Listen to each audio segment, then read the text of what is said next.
नमस्कार शिव भक्तों, हर हर महादेव, जय शिव शंभू, जय भोलेनाथ। आशा करते हैं आप लोग अच्छे होंगे, हम भी अच्छे हैं।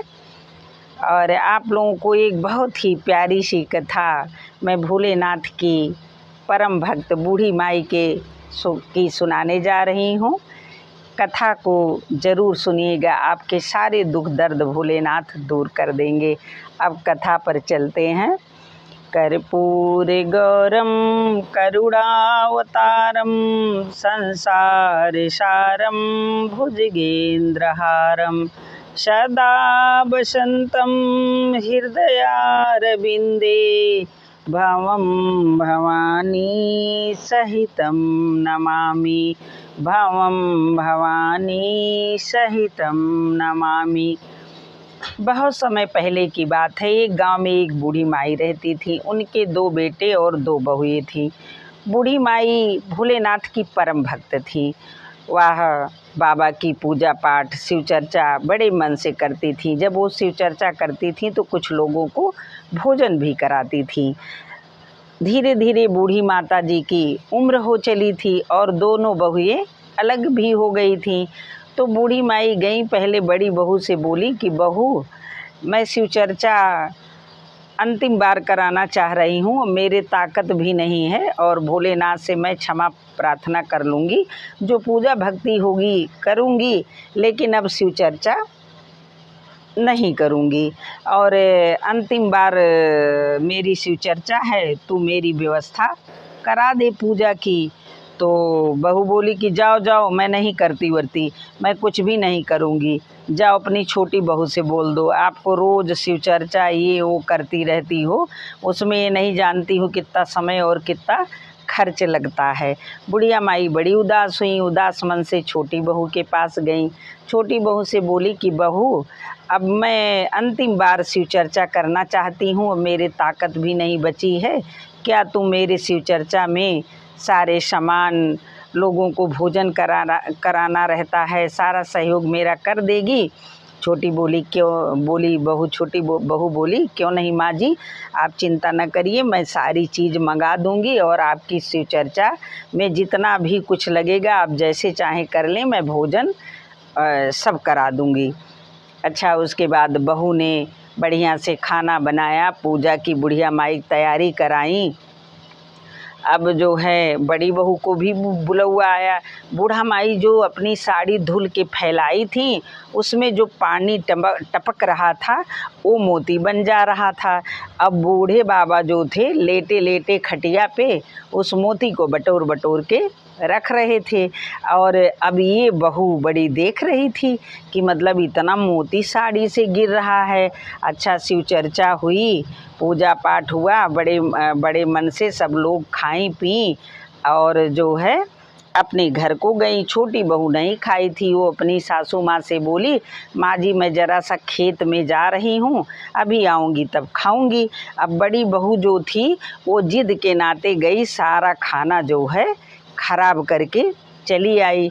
जब छोटी वाली बहू आई खेत से तो देखती है कि खाना कैसे गिरा पड़ा है, लेकिन भोलेनाथ की कृपा से सारी चीज़ें फिर से ठीक हो गई।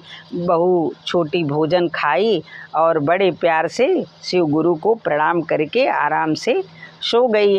अब जब मोती का गिरना बड़ी बहू देखी थी तो बड़ी बहू सोचने लगी कि बुढ़िया, तो मैं भी शिव चर्चा अगर इसका करा देती तो हमें भी मोती मिल जाती।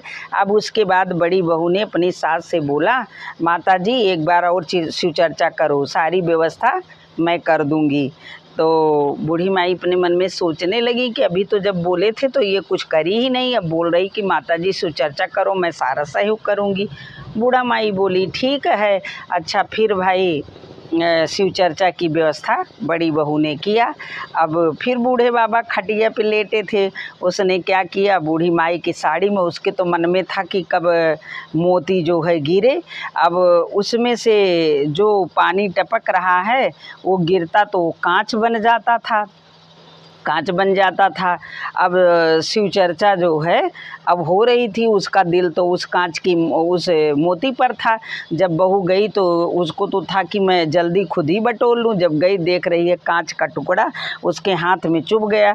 अब तो जो है उसकी बड़ी बहू जो है बूढ़ा माई की गुस्सा गई कि बताओ छोटी देवरानी के लिए आपने मोती बिखेरा और मेरे लिए कांच का टुकड़ा जो है। और शिव चर्चा मतलब हो ही रही थी, तभी उसको क्रोध आ गया। अब क्रोध में जो है वो भोलेनाथ को भी अनाप शनाप बोलने लगी। बूढ़े बाबा बोले जैसे तेरे कर्म है वैसे तेरे फल हैं। तूने जो है पहले तो कराया नहीं, बाद में मोती की लालच में तुमने शिव चर्चा किया तो उसका फल तुम्हें मिल गया जो है। अब उसका जितना धन था सारा नष्ट हो गया। वो रोने लगी, सिर पीटने लगी, तो अपनी देवरानी के पास भागी भागी गई कि तुम ही अब भोलेनाथ से और सास के पैर पकड़ लिए मेरी रक्षा करो, नहीं तो अब तो मेरे पास कुछ भी नहीं रह गया। तो छोटी देवरानी बोली कि दीदी आप जो है शिव चर्चा में ही क्रोधित हो गई थी, ये महादेव की पूजा है, इसमें क्रोध नहीं करना चाहिए, नहीं तो बाबा नाराज़ हो जाते हैं। तो छोटी वाली बहू बोली कि फिर से आप शिव चर्चा रखो और माता जी का कभी भी अपमान अब मत करना। उसने फिर से शिव चर्चा किया और भोलेनाथ से याचना प्रार्थना और अपना आंचल फैला के बाबा से दया मांगी। फिर से उसका बाबा सब कुछ उसी तरह से कर दिए। उसी दिन के बाद से वो अपने सास की सेवा हुआ करने लगी। डर गई कि बूढ़ी, देखिए जो भगवान का वास्तव में भक्त होता है ना, उसका कहीं न कहीं जो लोग उसको तकलीफ़ देते हैं उसका फल उन्हें ज़रूर मिल जाता है। ये बुढ़िया माई की छोटी सी कथा थी और अब कथा यहीं पर समाप्त होती है। अगर मेरी कथा अच्छी लगी हो तो मेरे वीडियो को लाइक और शेयर ज़रूर कर दीजिएगा। कमेंट बॉक्स में जय महादेव ज़रूर लिखिएगा। हर हर महादेव, जय शिव शंभू, जय भोलेनाथ, राधे राधे। शिव गुरु के चरणों में मेरा कोट कोट प्रणाम। हर हर महादेव, घर घर महादेव। पार्वती मैया के चरणों में कोट कोट प्रणाम।